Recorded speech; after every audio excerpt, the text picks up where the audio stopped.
You don't have to practice. Welcome to Foxwood Estates Gospel Trick Shot Show with Steve Lillis and Dr. Q, Tom Rossman. We will start this right about now. I turn it over to Master of Ceremonies, Steve Lillis.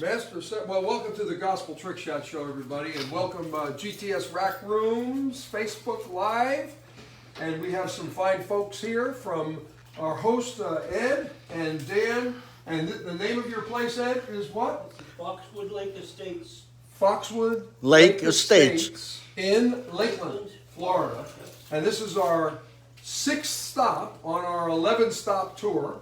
So we're a little more than halfway done. So welcome, everybody. Thank you for being here. And I'd like to introduce number 1, and he's going to go first. I'm going to go second. He's going to go third. I'm going to go fourth.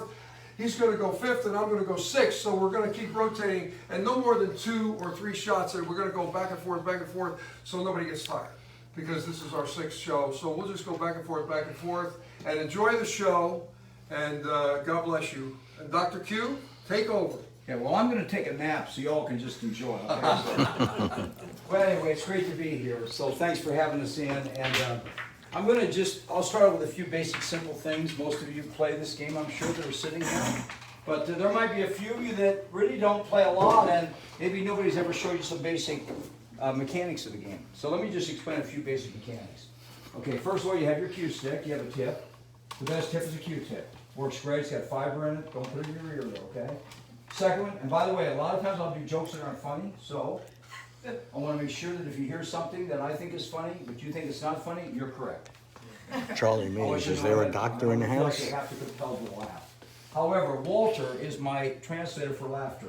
If anybody has a question about anything I say, he'll be glad to translate my humor, okay? Well, somebody wants to know, Charlie Mays wants to know if there's a doctor in the house. Tell Charlie that the table trotter's here, okay? I have a friend in Kansas City, Missouri, that we're part of what's called a table trotter. I'm actually a table trotter, and the table trotter is basically like a Harlem Globetrotter, but on a pool table. They get paid for missing shots, and that's what I did my whole life, doing shows. I did competitions. So anyway, the basic cons, I've been teaching for 45 years, which doesn't mean an awful lot. It just means that I know how to hold a cue a little bit, stuff like that. There you are. How you doing? All right. Yeah, Good. thanks for what's your first name? John. That's correct. Okay, so let's move on now, okay? So, thank you for coming. He came from Canada. We have other cheers. Have a seat. Now, we're going to start with something very basic. I told you the tip. Use the cue tip. We have the bottom of the cue. We have the middle of the cue. If you hold your cue with an open prism, I guess, and you go above center, the cue ball rolls after the object ball. For an example, if you're in a game and you want to play position, they call it position from one shot to the next. If I had a shot like this, and I want to get the cue ball to go over in line with the 9, you hit the cue ball above center, and the cue ball rolls into position. The reason it rolls is because it's round. Next, okay? The next situation is you might have a situation where you have to stop a ball. Now, stopping a ball is a very critical thing because you have to learn to control the cue ball. And by the way, the life lesson, we're also going to be sharing a lot of life lessons here, a few biblical principles and things like that. If you look at this shot, and it was following, the question is who are you following? You can be following the wrong thing in life. So that's a very important issue of life. So sometimes we have to stop and see where we're at. So here's an example of how you would do what's called a stop out in the game of pool. You would hit it a little bit below center like this, and you just kind of punch it like that, and the ball would kind of stay right there. So if you hit the ball a little bit below center, usually when it's straight in, a little below center, basically the ball stops. This is called the stop shot. And you hit it like that, so now when you're shooting in the game, you can actually stop and analyze what you're doing, not just in your game, but in life. Everybody here, you stopped there, you stopped there, you stopped there, you didn't stop there, you stopped over there. So the reason that we're stopping in this room is so we can enjoy some pool today. But it's more important to enjoy the game of life, because that's really what pool is. I teach 3 games. I teach the game of the heart, number 1, because without the heart pumping blood, we ain't playing anyway. Number 2, we have the mind that makes free will decisions in our game. Most of us make some poor decisions in life and the game. I make tons of them. But if the heart is pumping the joy of the game, that good pure blood into the brain, then we make better free will decisions, and the game becomes a victory whether you win or lose on paper. Most people lose, they see the paper score. I don't look at that. I haven't lost in 30 years. And the reason I haven't lost in 30 years is because every time you beat me on paper, I win in my heart. So you can't beat me. At the least, it's a tie. You understand that? Walter, you want to explain that? Yeah, Okay, sure. now, Okay. So you understand that if you're playing this game and you're losing on paper and you say, oh, I lost on paper, that's because you're focused on the human element of winning and losing. But if you're focused on the victory in your heart and in life, then you can't lose. Because we know where we're going. And we know the final answer, even with all the junk that's going on in the world today. It's really, we're just kind of traveling through here is all we're doing. Another situation is the draw shot. Most people, when they want to draw back from, they're fearful of something or they have a problem, not understanding, so they pull away from it, like a chess game. You play a chess game, you push your pawns forward, they don't come backwards. But you push the bishop and the rook and all the other ones, they come backwards sometimes. So you pull back as a method of either offense, by pulling back, or just because you're afraid of the game, I'll pull back because I'm afraid they're going to checkmate me. So what happens is that when you're playing a draw shot, a lot of times we don't use the right equipment. We don't have the equipping of the heart to handle the fear that might be involved in whatever you're doing. So what I learned to do is when you're playing pool, if you want to draw, you got to use the right equipment, or you use the pencil stick.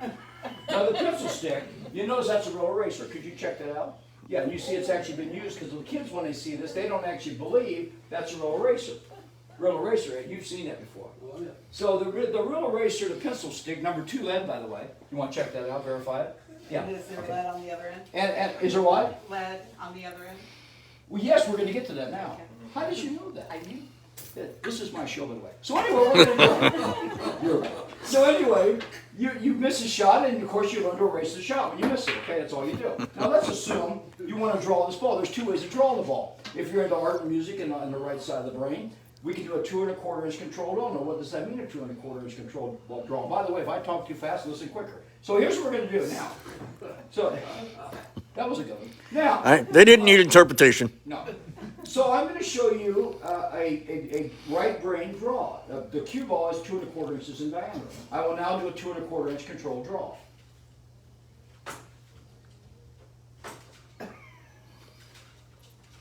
Two 1/4 inch control draw. Now, some people say, well, that's not funny. Okay, I'll show you something else. So here it is. We're going to show you how to use your whole stick. This is what we call, the normal draw is you come back slow, you accelerate. You come back, stop the train, and the train goes forward. You come back like this, you come back and you accelerate. And it all comes back. See how it comes back? Now let's assume you want to make it. If you want to make it, then what you do is you do it this way because it's easier. You just go like this and make it this way. It's an easier shot. Now a lot of times, most people have no idea. They pay all this money for a cue stick, and all they do is they use the tip, which is about $30. But can you imagine? You spent all the money on your cue for $295 or whatever you paid. Some cues I've seen are $10. Some I've seen for $125,000. There was a cue years ago in Dermot called the Intimidator. Went to a museum, $125,000. And it played no different than any other cue if you learn how to use it. So basically, you have to learn your whole cue and nothing but the cue if you're going to use it, like a lawyer does. Okay, forget that joke. Now, so we're going to move on. We're going to show you. So learn to use your whole cue. If you use your cue right, you learn to use basically the bottom of your stick. Okay, next you learn. That's called bottom stick English. Some people learn to shoot. They do shots like this. They're basically called, that'd be a scratch. You go like that. This is what we call a push shot, like this. Some people shoot the 8 ball like this. They go like this and they make the 8 like that. Perfect. Now what happens is, some people make it this way. They go like it and they spin the ball. Some people have 2 balls like this. They put this here and they spin it this way. And some people go like this and they make it this way. It's awesome. So what happens is, this is called side stick English. Now, by the way, did you see everybody laugh here? Even the players who are dead serious laughed.